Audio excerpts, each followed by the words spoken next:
Thank you, Madam Speaker. There's a growing crisis in homelessness in Winnipeg and across Manitoba. Across the river from this legislature, there was a fire in a homeless camp under a bridge. When I spoke to the people who lived in that camp, they said there was a long wait for Manitoba housing. I table a FIPA showing the wait list for Manitoba housing has gone up every single month this year. In January, it was 6,851. By the end of September, it was 8,449, an increase of 1,600 spaces or 25%. Can the minister explain why the wait list has gotten so much worse on her watch and what, if anything, this government is doing to make sure Manitobans aren't left sleeping under bridges because there are 8,500 people waiting for Manitoba housing?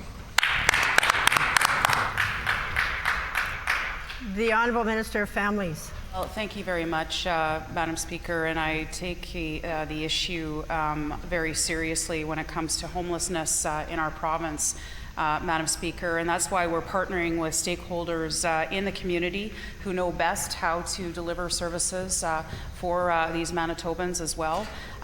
We do have a national housing. There's a national housing strategy federally that we're working with the federal government on, and I would encourage the member opposite to speak to his federal counterparts to ensure that there's more work done on this right here in Manitoba as well.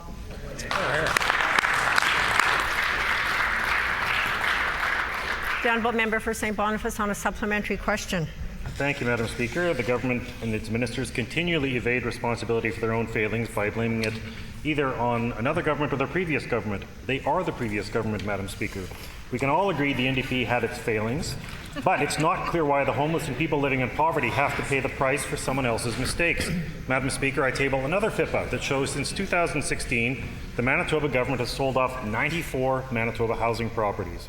Is the steady growth in the waitlist for Manitoba housing linked to this government's decision to sell off 94 properties? The Honourable Minister of Families. Madam Speaker, we take the issue once again of affordable housing very seriously in Manitoba. That's why we're working with our partners to ensure that we provide access to the affordable housing that they need.